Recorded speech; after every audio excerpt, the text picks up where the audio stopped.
The porch swing creaked gently in the warm September breeze, a haunting rhythm that seemed to echo through the small town of Millfield, Ohio. Beatrice Harmon stood in front of her grandmother's house, staring at that swing as if it might somehow provide the answers that had eluded her family for 20 years.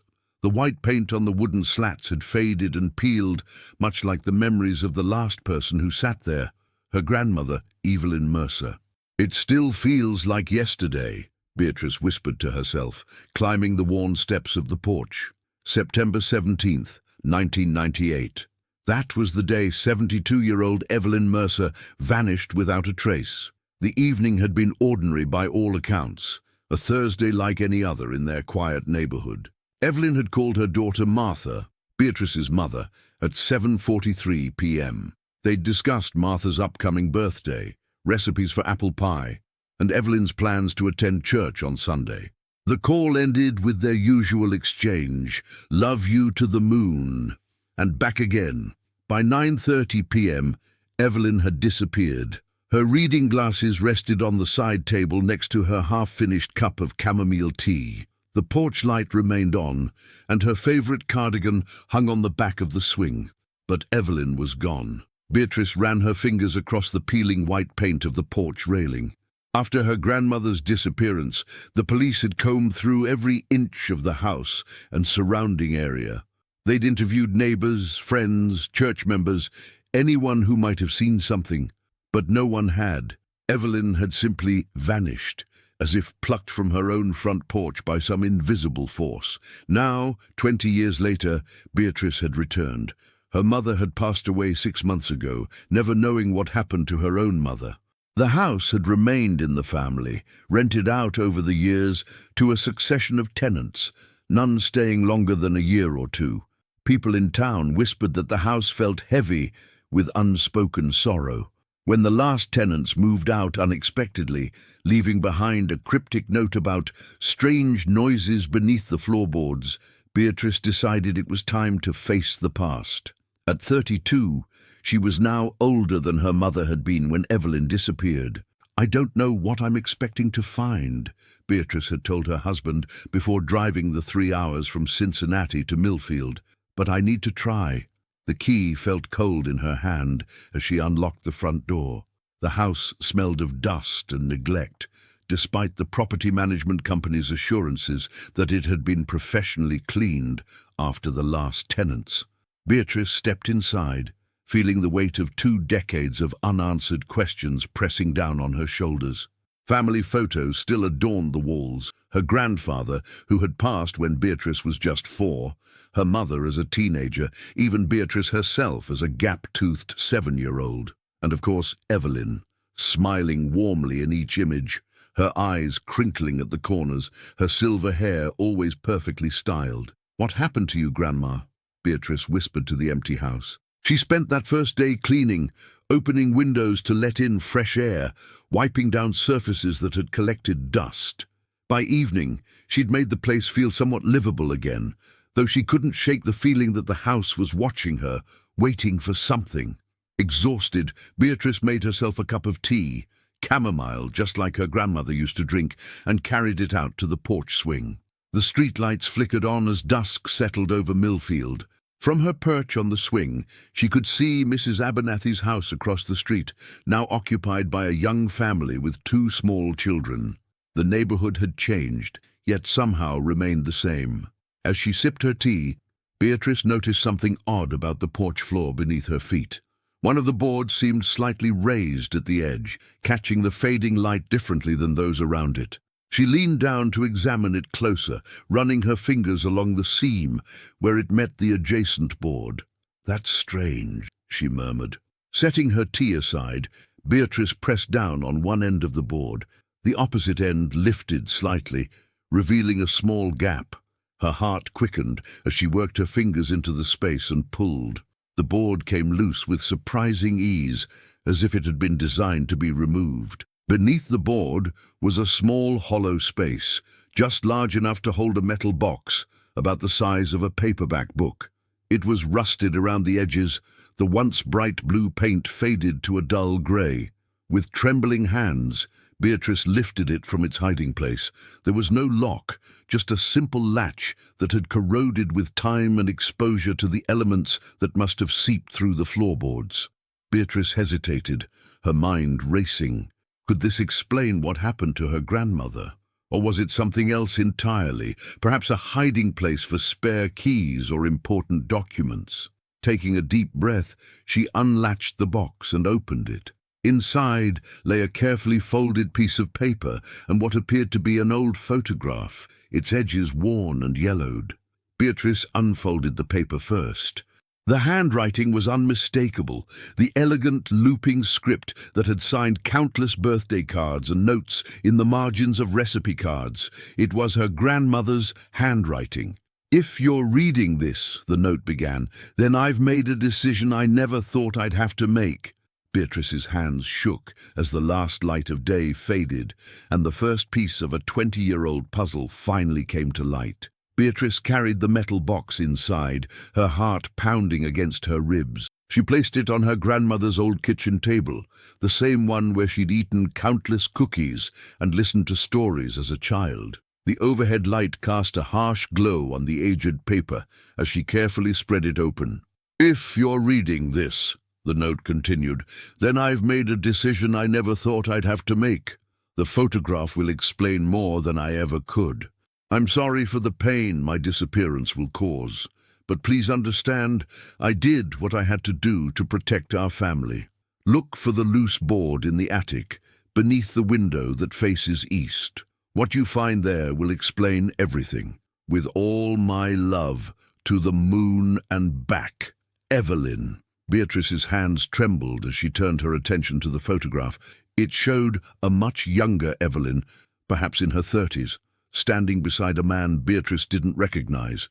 They weren't embracing or even touching, but something in their stance suggested intimacy, a shared secret. The man was tall, with sharp features and a stern expression.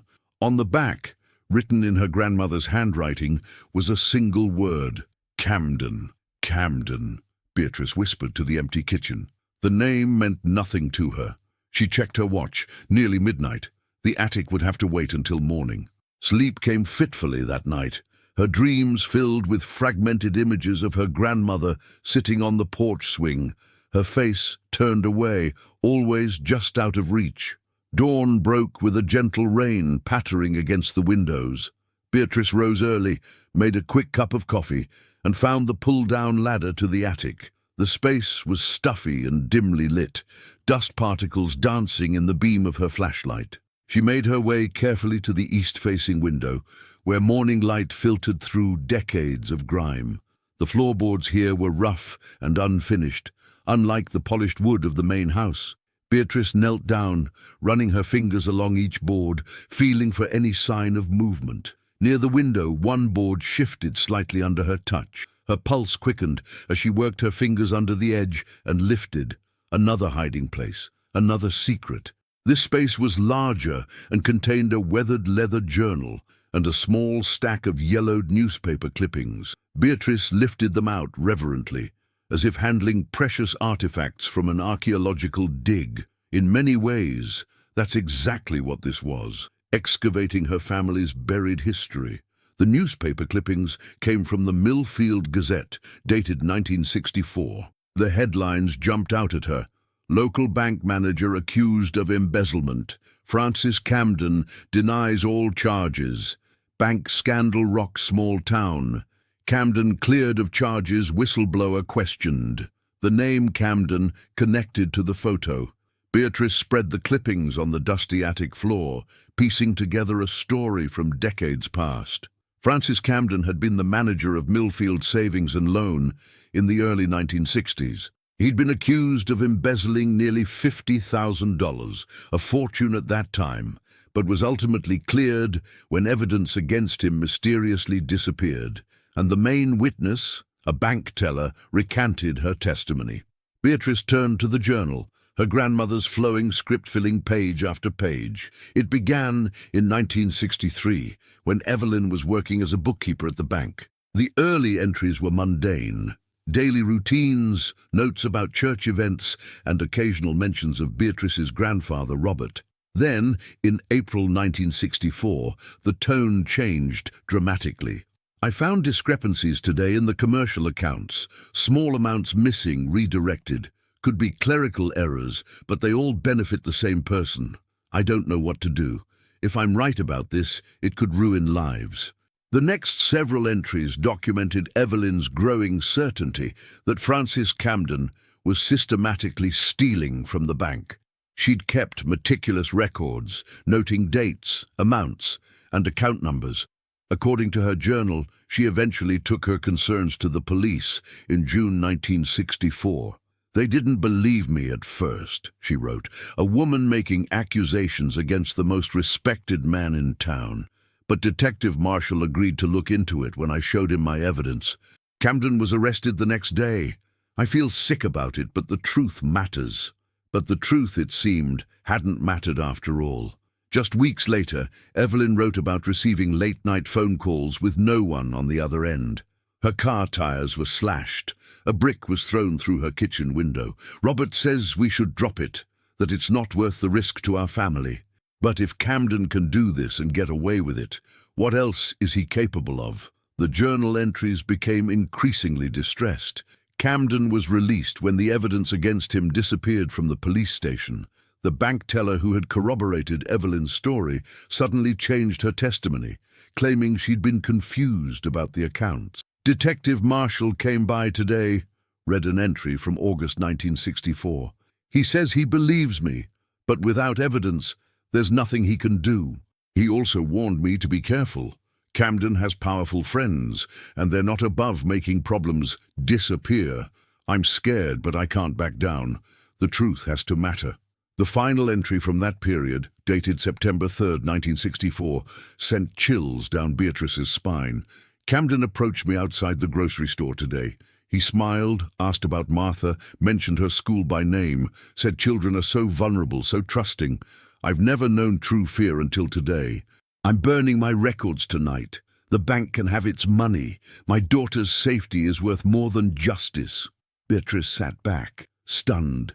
Her grandmother had uncovered a crime, stood up for what was right, and then been forced into silence through threats against her mother, Beatrice's own mother, who would have been about 10 years old at the time.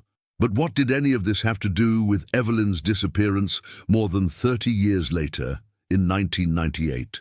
The answer came as Beatrice flipped to the final pages of the journal. After a gap of decades, the entries resumed in August 1998, just weeks before Evelyn vanished. "I saw him today," the entry began. "After all these years. Camden, standing in the pharmacy, aged but unmistakable. He saw me too. Our eyes met, and I knew immediately nothing had changed. The look in his eyes was the same one I saw outside the grocery store all those years ago. I thought he'd moved away, but he's back. And now I know what I have to do." Beatrice closed the journal, her mind racing. Whatever happened to her grandmother in 1998 was connected to a bank scandal from 1964 and a man named Frances Camden. As she carefully gathered the clippings and journal, a small news article slipped free from between the pages.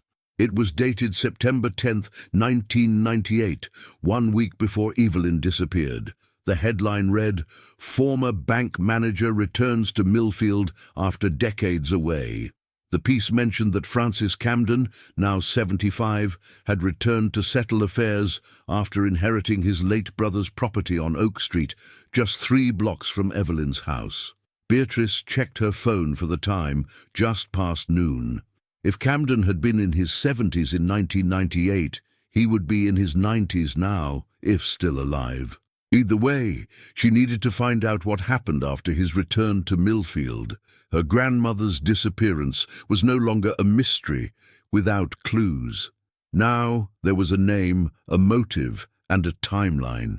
She carefully returned to the main floor of the house, journal and clippings clutched tightly in her hands. As she reached the bottom of the attic stairs, her phone rang. The screen displayed an unfamiliar local number. "Hello?" Beatrice answered tentatively. "Is this Beatrice Harmon?" an elderly female voice asked. Martha's daughter? Yes, who's this? My name is Eleanor Wilson. I was friends with your grandmother. I understand you're back in town, staying at Evelyn's house. Beatrice hesitated. How did you know that? Small town, the woman replied. News travels fast. Listen carefully, dear. You need to be careful about what you're digging into. Some secrets in this town were buried for good reason. What do you know about my grandmother's disappearance? Beatrice demanded, her voice rising. There was a long pause on the other end of the line. Not on the phone, Eleanor finally said. Meet me at the Sunshine Diner in an hour. I'll be in the back booth. And Beatrice, don't tell anyone else you're looking into this, especially not about what you found under the floorboards. The line went dead before Beatrice could ask the obvious question. How did Eleanor Wilson know about what she'd found under the floorboards? The Sunshine Diner hadn't changed in 20 years. The same faded yellow booths, the same cracked linoleum floor, the same smell of coffee and grilled onions hanging in the air. Beatrice pushed through the glass door, the bell overhead announcing her arrival. A few heads turned, eyes lingering a moment too long, before returning to their meals. In the back booth, just as promised, sat an elderly woman with silver hair pulled into a neat bun. She wore a floral blouse buttoned to the neck, her gnarled fingers wrapped around a white coffee mug. Her eyes, sharp and alert despite her advanced age, tracked Beatrice's approach. You look just like her, Eleanor Wilson said as Beatrice slid into the booth across from her. Same determined walk, same way of holding your shoulders. Beatrice placed her purse on the seat beside her, the journal and clippings safely tucked inside. How did you know my grandmother? We worked at the bank together back in the 60s, Eleanor replied. I was the teller who initially backed up her story about Camden's embezzlement, and then I was the one who recanted. The waitress approached, but Eleanor waved her away with a practiced gesture. Not yet, Doris. When they were alone again, Eleanor leaned forward. I need to know exactly what you found, Beatrice, everything. No, Beatrice countered, surprising herself with her firmness. First, you tell me what you know about my grandmother's disappearance. Why did you call me? How did you know about the floorboards? Eleanor studied her for a long moment, then nodded slightly, as if Beatrice had passed some unspoken test. Because I helped her, Eleanor said quietly. I helped Evelyn disappear. The words hung in the air between them. Beatrice felt her breath catch. My grandmother is alive. Eleanor glanced around the diner before answering. She was when I last heard from her 5 years ago, a postcard from Arizona. No return address, as always. Beatrice's mind reeled. For 20 years, the family had assumed Evelyn was dead, likely murdered, her body hidden so well it was never recovered. The possibility that she had been alive all this time, deliberately hidden from them, was almost too much to process. Why? Beatrice managed. Why would she leave without telling anyone, without telling my mother? To protect Martha, to protect all of you. Eleanor's voice dropped even lower. When Camden came back to Millfield in '98, it wasn't coincidence. He'd been following Evelyn's life from afar for years, nursing his grudge. The inheritance story was just a cover. He came back for revenge. But that was more than 30 years after the embezzlement case, Beatrice protested. Why wait so long? Because he couldn't act while he was under scrutiny, Eleanor explained. After the scandal, despite being cleared, people watched him. He moved away, built a new life. But he never forgot who nearly ruined him. He told me once that revenge is a dish best served when everyone has forgotten there's a reason for it. The waitress approached again, this time more insistent. You ladies ready to order? Just coffee for me, Beatrice said, not taking her eyes off Eleanor. Same, Eleanor nodded. When the waitress left, she continued. Camden approached me first when he came back. Reminded me of how he'd helped my brother get that trucking job after I recanted my testimony. Said he had unfinished business with Evelyn. I warned her immediately. So my grandmother ran away just like that? Beatrice couldn't keep the hurt from her voice. Eleanor shook her head. Not just like that. She went to the police first. But Camden was clever. There were no explicit threats, nothing they could act on. And he had friends in the department from the old days. They treated her like a paranoid old woman. The waitress returned with their coffees. Beatrice wrapped her hands around the warm mug, but didn't drink. "Evelyn came to me desperate," Eleanor continued after the waitress left. "Camden had made it clear he intended to hurt her through her family, specifically Martha and you. You were just a child then, around 10 years old." "I remember," Beatrice said softly. "I remember visiting Grandma that summer. She seemed distracted." "She was planning," Eleanor confirmed. "We set everything up. The night she disappeared, I drove her to Columbus. She had a new identity waiting, documents, social security card, everything. An old friend of her late husband's had connections." "Where did she go?" "First to Nevada, then New Mexico. Last I heard, Arizona. She moved every few years just to be safe. She never used her real name again. Became Virginia Baker." Beatrice pulled the journal from her purse. "And Camden, what happened to him?" "Had a stroke in 2003, spent his last years in Millfield Pines nursing home, died in 2007. Eleanor's face showed no sadness at this news. "Evelyn could have come back then, but—" She trailed off. "But what?" "But she'd built a new life by then. And she was afraid. Afraid you would all hate her for abandoning you. Afraid Martha would never forgive her." Beatrice opened the journal to the last entry, dated just before Evelyn's disappearance. She pushed it across the table. "Did you know about this?" Eleanor adjusted her reading glasses and scanned the page. "Yes, I helped her hide it. The loose floorboard was our signal system from the old days. If either of us ever needed help, we'd leave a message there. When you came back to town, I figured it was only a matter of time before you found it." "But how did you know I was here?" Eleanor smiled sadly. "Paul at the hardware store is my nephew. He mentioned Martha's daughter had picked up keys to the old Mercer place. Small towns, remember?" Beatrice sat back, overwhelmed. "So my grandmother has been alive all this time, living under a different name, while my mother grieved for 20 years, never knowing what happened." She did it to protect you all," Eleanor insisted. "Camden had made it clear if he couldn't hurt Evelyn directly, he'd hurt what she loved most, her family. But after he died, by then, she didn't know how to come back. How do you explain abandoning your family? She sent me updates occasionally. I told her when Martha got sick. She wanted to come back then, but what? But Martha had already slipped too far into dementia to recognize her. Evelyn decided it would only confuse and upset her, and she wasn't sure how you would react." Beatrice felt tears welling in her eyes. Her grandmother had been alive all this time, had missed her high school graduation, her college years, her wedding, all to protect them from a threat that had ended years ago. "Do you know how to contact her?" Beatrice asked, her voice thick with emotion. Eleanor hesitated. "I have a general delivery address in Sedona. I write every few months. Sometimes she answers." "I need it," Beatrice said firmly. "Please." Eleanor studied her face for a long moment, then nodded. She pulled a small notebook from her purse and wrote down an address. "I can't promise she's still there, but it's worth a try." As Eleanor slid the paper across the table, Beatrice noticed her hands were shaking. "There's something else," the older woman said. "Something I haven't told you." Beatrice waited, a sense of foreboding washing over her. "Your grandmother didn't just leave to protect you all from Camden. She left because she had evidence. Real evidence, not just of his embezzlement, but of something much worse.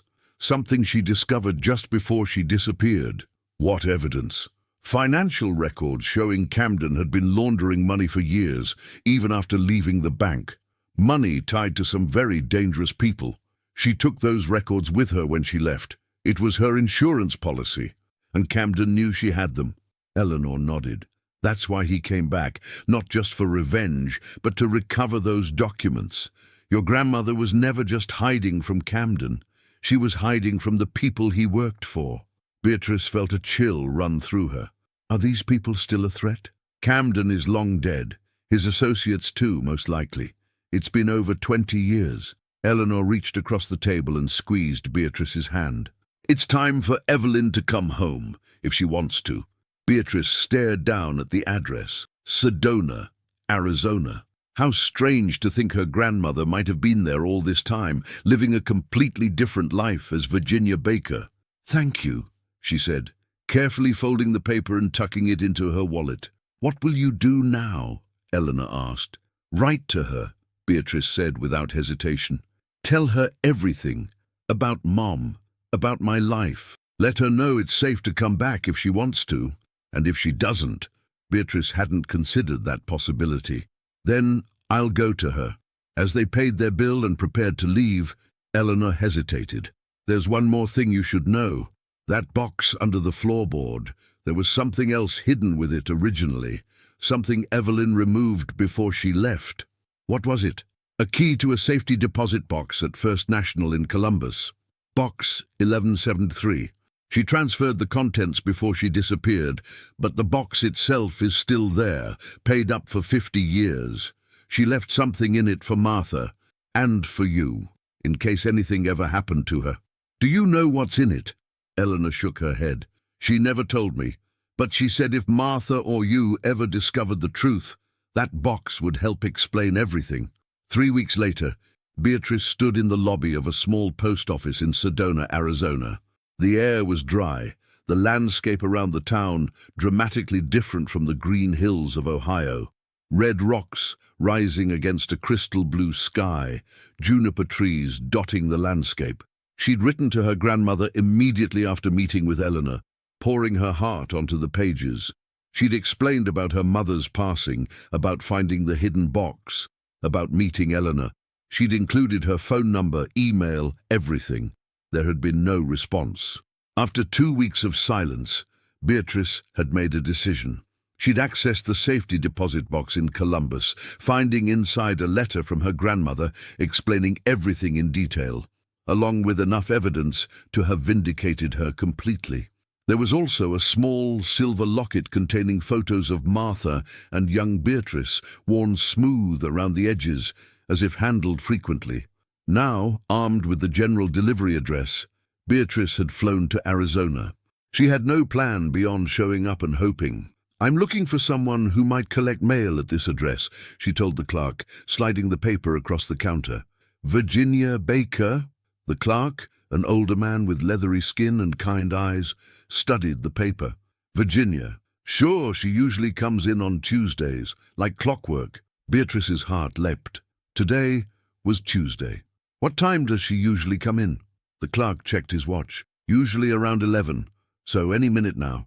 Beatrice thanked him and moved to a bench in the lobby, her heart racing. She had no idea what she would say when face to face with the grandmother who had vanished 20 years ago. Would she recognize her? Would there be anger, tears, joy? The door opened, sending a shaft of bright Arizona sunlight across the tiled floor.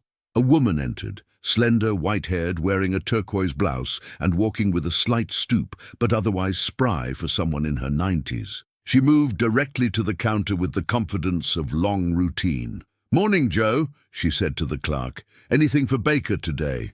The voice was different, lower, with a slight accent that hadn't been there before. But the profile, the way she held her head, Beatrice would have known her anywhere. Beatrice stood, her legs suddenly unsteady. "Grandma!" The woman froze, then turned slowly. Her eyes, the same warm brown Beatrice remembered, widened in shock, then filled with tears. "Beatrice," she whispered. "My Beatrice?" They stood looking at each other across the small lobby, 20 years of separation between them. Then, as if pulled by an invisible force, they moved toward each other. "I found the loose floorboard," Beatrice said, her voice breaking. "I found the truth." Evelyn Mercer, now Virginia Baker, reached out a trembling hand to touch her granddaughter's cheek. "I never thought I'd see you again," she whispered. "My brave girl. You always were the one who looked beyond the surface." As they embraced, Beatrice felt a weight lift. A question that had haunted her family for 20 years finally answered. There would be time for explanations, for sharing stories of the lives they'd lived apart, time for healing the wounds of absence. "Come home," Beatrice whispered into her grandmother's silver hair. "It's safe now. Come home." And in that small Arizona post office, bathed in desert sunlight, a 20-year-old mystery came to an end, not with fear or tragedy, but with the quiet power of truth finally revealed.